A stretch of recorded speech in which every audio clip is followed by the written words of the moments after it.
Hi guys, I'm Nivita. In the video psychology ஒரு video தான் பார்க்க போறோம். இது வந்து B.Ed அந்த மாதிரி ஸ்டடீஸ்ல கேட்பாங்க. இந்த இடத்துல பாத்தீங்கன்னா psychological theories of personality mainly deal with 4 basic issues. So இப்போ வந்து personality அப்படினா நமக்கு என்னன்னு தெரியும். நம்ம வந்து வெளியில வந்து இந்த சொசைட்டில நம்ம எப்படி வந்து ப்ரொஜெக்ட் பண்ணிக்கிறோம் அப்படிங்கிறது. அதோட psychological theories தான் பார்க்க போறோம். So அது பேசிக்கா எந்தெந்த issues எல்லாம் டிபெண்ட் பண்ணி இருக்கு அப்படினு பாத்தீங்கன்னா structure of personality, dynamics of personality, developmental factors and motivational factors. ஓகேவா? So important among psychological theories important என்ன அப்படினு பாத்தீங்கன்னா psycho-analytical theory of Freud, neo-Fruedian theory of Adler and Carl Jungோட neo-Fruedian theory தான் முக்கியம் அப்படினு சொல்லிருக்காங்க. சரி, இப்போ ஃப்ராய்டோட psycho-analytical theory of personality development என்னன்னு பார்க்கலாம். Freud theory of personality வந்து எதை பேஸ் பண்ணி இருக்கு அப்படின்னா psycho-analysis டிபெண்ட் பண்ணி இருக்கு. ஓகே, அக்கார்டிங் டு விச் இதை பொறுத்தவரை பர்சனாலிட்டி அப்படிங்கிறது நம்ம எப்படி புரிஞ்சுக்கணும் அப்படின்னா அது வந்து இன்ட்ராக்ஷன் அண்ட் கான்ஃப்ளிக்ட்ஸ்னால் சண்டை among the needs and impulse found in an individual. So அந்த இண்டிவிஜுவலுக்கு என்ன நீட் இருக்குது, அதுக்கப்புறம் அவங்க அந்த நீடை சாட்டிஸ்ஃபை பண்ணுறதுக்காக அவங்க எவ்வளோ தூரம் போகிறாங்க அப்படிங்கிறது some of which at least operated unconscious level operate ஆகுறது. ஓகேவா? ஃப்ராய்டு தியரி ஆஃப் பர்சனாலிட்டி அப்படின்றது எதை பேஸ் பண்ணி இருக்கு அப்படின்னா சைக்கோ அனலைசிஸ். அப்படின்னா என்ன அர்த்தம்னா பர்சனாலிட்டி அப்படிங்கிறத நம்ம வந்துட்டு எப்படி அண்டர்ஸ்டாண்ட் பண்ணிக்கணும்னா interaction and conflicts among the அவங்களுக்குன்னு ஒரு நீடு இருக்கும்ல, அந்த நீடுக்கும் and impulses found in an individual அவங்க அதை சாட்டிஸ்ஃபை பண்ணுறதுக்கு அவங்க என்னெல்லாம் பண்ணுறாங்க அப்படிங்கிறதோட இன்ட்ராக்ஷன் அல்லது சண்டையை தான் நம்ம வந்துட்டு சைக்கோ அனலைசிஸில் பிரின்சிபல் ஆஃப் சைக்கோ அனலைசிஸ் வந்து சொல்கிறது. அக்கார்டிங் டு ஃப்ராய்டை பொறுத்தவரை ஸ்ட்ரக்சர் ஆஃப் பர்சனாலிட்டியில் 3 காம்போனன்ட்ஸ் இருக்குது. இது ஈகோ அண்ட் சூப்பர் ஈகோ அப்படின்னு சொல்லிட்டு. இது அப்படிங்கிறது inborn reservoir of primitive psychic energy call libido. அதாவது இது அப்படிங்கிறது இன்பார்ன், நம்ம பிறக்கும் போதே நமக்குள்ளே இருக்கிற ஒரு விஷயம். ஓகேவா? ஸோ ரொம்ப பேசிக்கான ஒரு விஷயம். ப்ரிமிட்டிவ்னா ரொம்ப பேசிக்கான ஒரு சைக்கிக் எனர்ஜி அப்படின்னு சொல்கிறாங்க. அப்படின்னா என்ன அர்த்தம்னா ஒரு செக்ஸ் எனர்ஜி அப்படின்னு சொல்கிறது. ஓகேவா? ஸோ அதை வந்து நம்ம லிபியோன்னு சொல்லுவோம். அது கம்ப்ளீட்டாக அன்கான்ஷியஸாக இருக்கும். கான்ஷியஸ்னால் நம்ம சுயநிலைவோடு பண்ணுறது, அன்கான்ஷியஸ்னால் அது உள்ளுக்குள்ளவே இருக்கிறது. And which demands immediate satisfaction on the basis of what is known as pleasure principle. So அது எதை டிபெண்ட் பண்ணோம் அப்படின்னா அதுக்கு தேவையானது இமீடியட்டாக ஒரு விஷயம் நடக்கணும், இமீடியட்டாக அதுக்கு சாட்டிஸ்ஃபை ஆகணும் அப்படிங்கிறத பேஸ் பண்ணி அதை வந்து ப்ளஷர் பிரின்சிபல், டக்குன்னு அந்த சந்தோஷம் கிடைக்கணும் ரிகார்ட்லெஸ் ஆஃப் எக்ஸ்டர்னல் கண்டிஷன் என்னவாக இருந்தாலும் சரி அதுக்கு ப்ளஷர் தான் முக்கியம் அப்படின்னு இருக்கிறது தான் இது அப்படின்னு சொல்லுவாங்க. ஸோ இது அப்படிங்கிறது இன்பார்ன் ரிசர்வாயர். சரியா? அது வந்துட்டு ஒரு செக்ஷுவல் எனர்ஜி அப்படின்னு சொல்கிறது. சரி, it is a original source of personality from which ego and super ego develop. இதுதான் ஒரிஜினல் சோர்ஸ் ஆஃப் பர்சனாலிட்டி அப்படின்றது. அதுலேருந்து தான் ஈகோவும் சூப்பர் ஈகோவும் டெவலப் ஆகுது. All the energy for human behavior, says Freud, is provided by 2 inborn id instinct, namely sex and aggression, which he later spoke as life instincts and death instincts. So human பிஹேவியரோட எல்லா எனர்ஜியுமே எதுலேருந்து வருது அப்படின்னா இதிலே வந்து 2 instinct இருக்குது. ஓகேவா? ஒன்று வந்து செக்ஸ், இன்னொன்று அக்ரெஷன். செக்ஸ் அப்படிங்கிறது நமக்கு நார்மலாக தெரியும். அக்ரெஷன் அப்படின்னா அது வந்து எவ்வளோ டீப்பாக எனக்கு தேவை, ஓகேவா, அந்த ஒரு வீரியம்னு சொல்லுவாங்க. ஸோ அதை பேஸ் பண்ணியிருக்கு. அதுதான் லைஃப் இன்ஸ்டிங்க்ட், டெத் இன்ஸ்டிங்க்ட் அப்படிங்கிற மாதிரி சொல்கிறாங்க. Personality is molded by the way in which person attempts to resolve the conflicts between the demand for immediate gratification of this instinct and social constraint. Personality அப்படின்றது என்னன்னா இதுன்னு ஒரு விஷயம் தோணுதில்ல, அந்த pleasure principal படி நமக்கு தோணுதில்ல, அதுவும் சோஷியலாக இதெல்லாம் செய்யலாம், இதெல்லாம் செய்யக்கூடாது அப்படின்ற ஒரு விஷயம் இருக்கும்ல, அது ரெண்டுத்துக்கும் இடையில நடக்கிற அந்த ஒரு சண்டையோட முடிவில் தான் பர்சனாலிட்டி அப்படிங்கிறது. ஓகேவா? என்ன சொல்கிறாங்க? personality is molded by the way in which person attempts to resolve the conflicts. சண்டையை வந்து ரிசால்வ் பண்ணுறாங்க அந்த பர்சன். எதுக்கு நடுவில் இது demand for immediate gratification of this instinct. அதுக்கு தோணுன்னே ஒரு விஷயம் பண்ணணும். ஓகேவா? ஸோ அதுக்கு இமீடியட்டாக ப்ளெஷர் வேணும் அப்படிங்கிற ஒரு விஷயமும் சோஷியல் கன்ஸ்டன்ட்டுக்கும் இடையில நடக்கிற அந்த ஒரு போராட்டத்தோட விளைவு தான் பர்சனாலிட்டி அப்படிங்கிறது. The ego develops out of the id because of the need of developing with the real world around the individual. Ego வந்து இதுலேருந்து தான் டெவலப் ஆகுது. develops out of the id because of the need of dealing with the real world. ஏன்னா ego தான் என்ன பண்ணணும், real வேர்ல்டை சந்திக்கணும். அந்த இண்டிவிஜுவலை சுற்றி இருக்கிற ரியல் வேர்ல்டை யார் சந்திக்கணும், ஈகோ அப்படிங்கிற ஒரு விஷயம் தான். Ego corresponds to the self. ஈகோனா ஒன்றும் இல்லை, அந்த மனுஷன்தான் ஈகோ அப்படின்னு சொல்கிறது. ஓகேவா, இதுங்கிறது பிறப்பிலேயே இருக்கிறது. ஈகோங்கிறது self and represent reason in keeping the demands of the id in check. இது சொல்கிற எல்லா விஷயத்தையும் செக் பண்ணிக்கும். ஓகேவா, ஸோ இது வைக்கிற டிமாண்ட் எல்லாம் அது வந்து செக் பண்ணிகிட்டே இருக்கும். In fact it mediates between the unreasonable demand of the id and restriction laid down by the super ego. அதாவது என்ன சொல்கிறாங்கன்னா, ஈகோ வந்து எதுக்கும் இடையில இருக்கும்னா இதுக்கும் சூப்பர் ஈகோக்கும் இடையில இருக்கும். ஓகேவா, சூப்பர் ஈகோ அப்படிங்கிறது சோஷியல் கன்ஸ்டன்ட்டை பேஸ் பண்ணி வருது. இதுங்கிறது இன்போனால் நமக்கு அந்த டக்குன்னு நமக்கு ப்ளஷர் வேணும்னு நினைக்கிறது. இது ரெண்டுத்துக்கும் நடுப்புறமாக இருக்கிறது தான் ஈகோங் அப்படிங்கிறது. ஓகேவா, so it mediates between the unreasonable demand of the இது. நமக்கு வந்து நிறைய தோணும், இதில் வந்து டக்குன்னு இது பண்ணணும்னு தோணும், இது செஞ்சால் நல்லாயிருக்கும்னு தோணும். பட் ஸ்டில் சூப்பர் ஈகோ வந்து இதெல்லாம் கிடையாது, இது சோஷியல், நீ வந்து ஒரு சொசைட்டியில் இருக்கேன்னா நீ இந்த மாதிரி பண்ணக்கூடாது அப்படின்னு சொல்லும். இது ரெண்டு சொல்கிறதையும் பேஸ் பண்ணி ஈகோ வந்து ஒரு முடிவு எடுக்கும். சரியா, and as it is an executive agency of personality deciding what actions are appropriate. எது வந்து கரெக்டாக இருக்கும்னு முடிவு எடுக்கிறது யார், ஈகோ தான். The super ego is a system developed in the individual by incorporating parental standards and moral standards of the society as perceived by the ego. அதாவது super ego அப்படிங்கிறது பேரண்ட்ஸ் எப்படி வளர்த்துருக்காங்க, அந்த சொசைட்டி அவங்களுக்கு என்னெல்லாம் சொல்லி கொடுத்துருக்கு, அதெல்லாமே சூப்பர் ஈகோ வச்சுருக்கோம். இதை வந்து ஈகோ வந்து எடுத்துக்கும், ஒரு கன்சிடர் பண்ணிக்கும். It is an internalized representation of the social and moral values and it most corresponds to what is known as conscience. மனசாட்சின்னு சொல்லுவாங்களே, இது படி பண்ணக்கூடாது அப்படின்னு சொல்லுவாங்களே, ஸோ அதுதான் சூப்பர் ஈகோ அப்படிங்கிறது. டு சம் அப், ஃப்ராய்டை பொறுத்தவரை நம்ம சம் அப் பண்ணோம்னா, personality is a kind of arena in which what the people wants to do, அந்த பீப்புளுக்கு என்ன வேணும், அந்த இண்டிவிஜுவலுக்கு என்ன வேணும் அப்படிங்கிறது இது.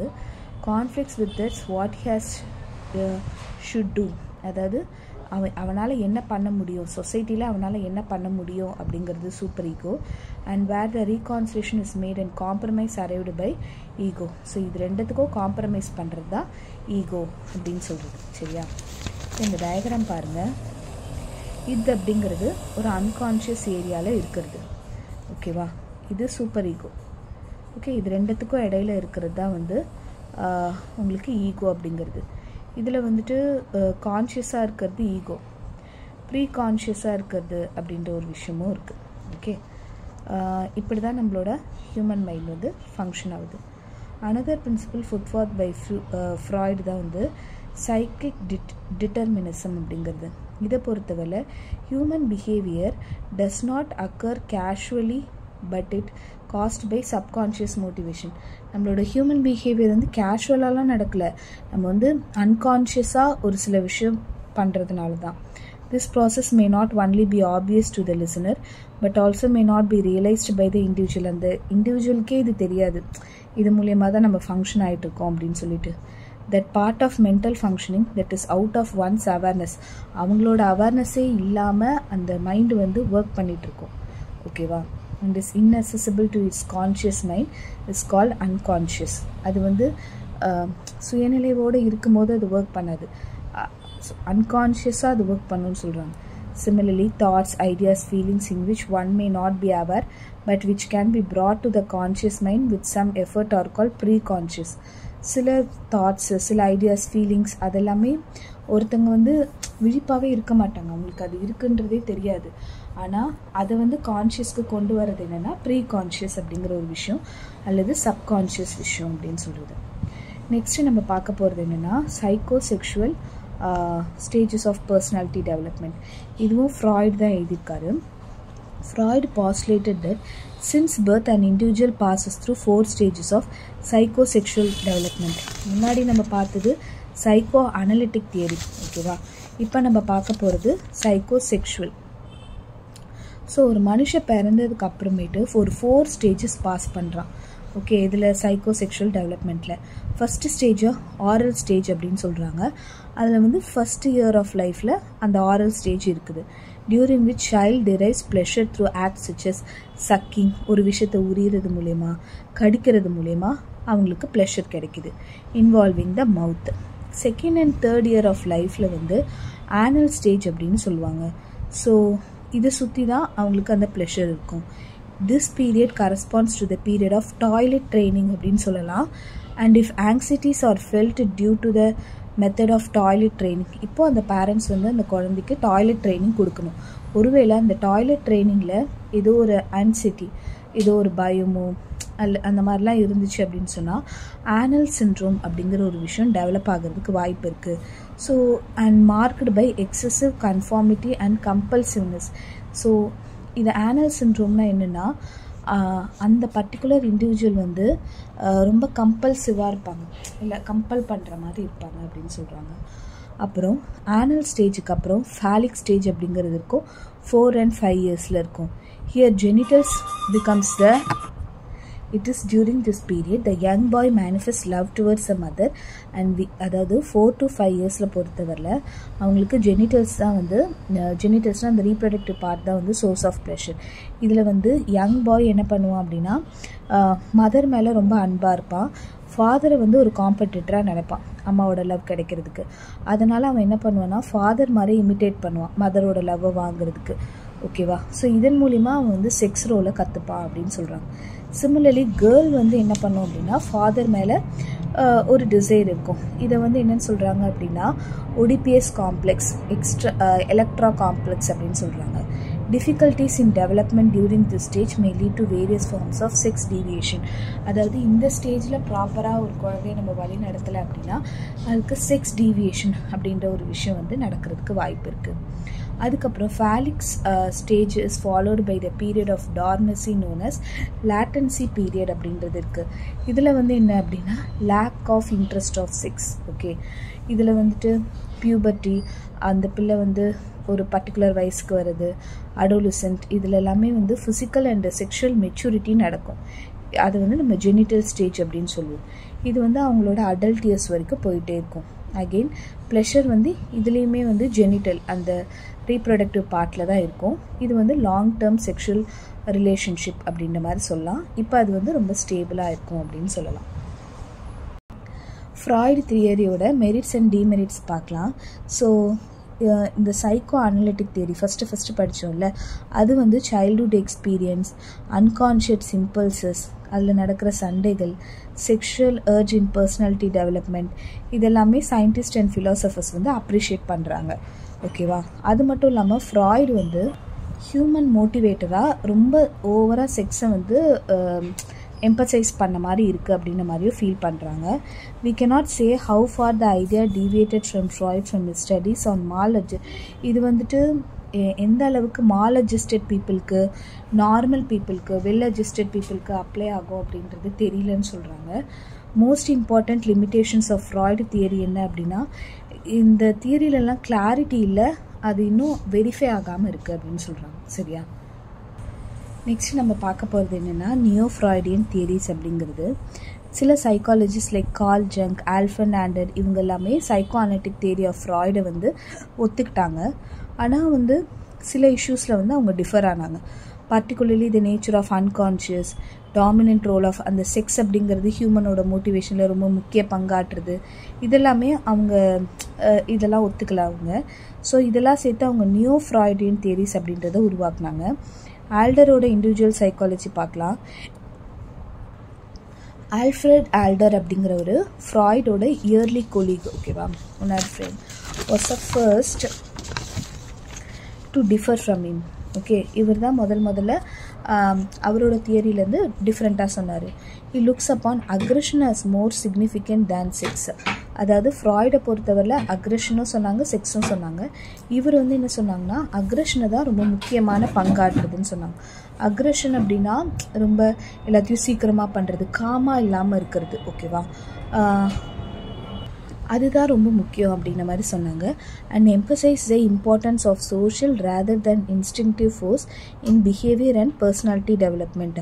அதாவது எதை இவங்க ரொம்ப வலியுறுத்தினாங்க அப்படின்னா சோஷியல் அப்படின்ற ஒரு விஷயத்தை தான் வலியுறுத்தினாங்க. அதாவது சமூகத்தில் அப்படின்ற மாதிரியாக தான் அவங்க வந்து ரொம்ப வலியுறுத்தினாங்க. தேன் இன்ஸ்டிங்டிவ் ஃபோர்ஸ்னால் அவங்களுக்குள்ள ஒன்று தோணும்ல, அதை விட சொசைட்டி சோஷியல் அப்படிங்கிறதுக்கு தான் இம்பார்ட்டன்ஸ் கொடுத்தாங்க. According to him each person beings its life quite helplessly in an inferior position. எல்லா பர்சனுமே அடித்தளத்துலேருந்து தான் வந்திருப்பாங்க.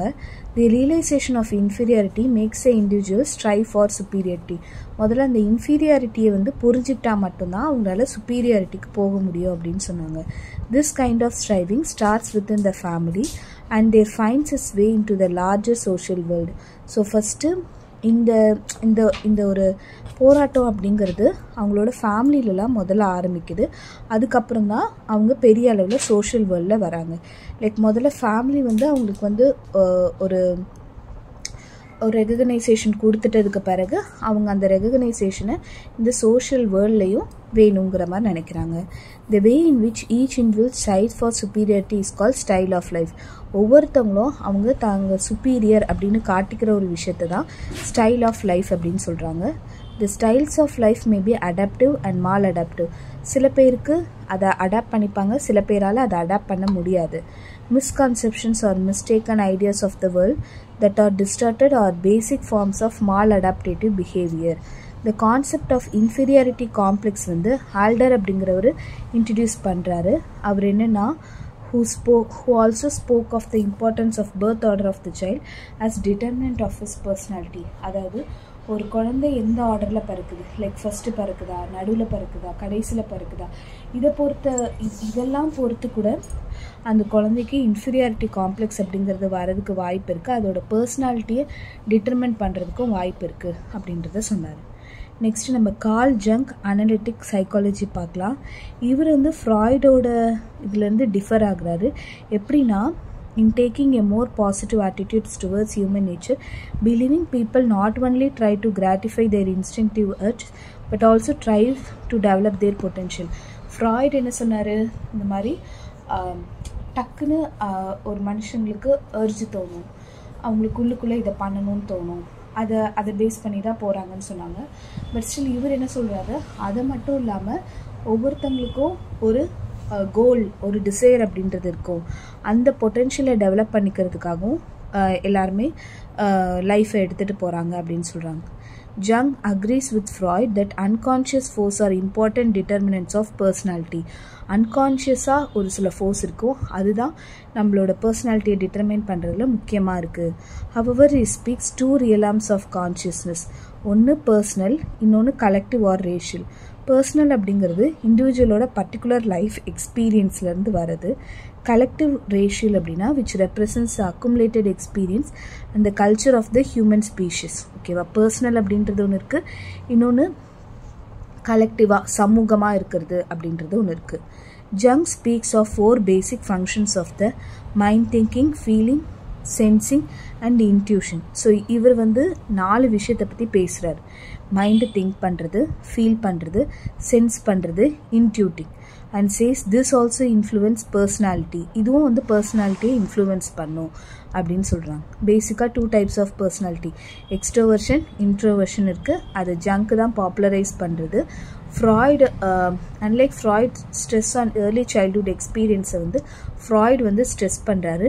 பட் ஆனால் ஜங்க் வந்து எதை ஸ்ட்ரெஸ் பண்ணுறாரு அப்படின்னா present life leading to functionally balanced goal of selfhood. ப்ரெசண்ட்டில் என்ன இருக்கோ அதுதான் முக்கியம், சைல்ட்ஹுட் எக்ஸ்பீரியன்ஸ்லாம் அவ்வளோவா முக்கியம் இல்லை, நம்ம எப்படி பேலன்ஸ்டாக இருக்கோம் அதுதான் முக்கியம் அப்படிங்கிற மாதிரி ஜங்க் வந்து சொல்கிறாரு. ஓகே, தேங்க்யூ ஃபார் வாட்சிங். இந்த வீடியோ உங்களுக்கு பிடிச்சிருந்தா லைக் பண்ணுங்கள், ஷேர் பண்ணுங்கள், சப்ஸ்கிரைப் டு மை சேனல்.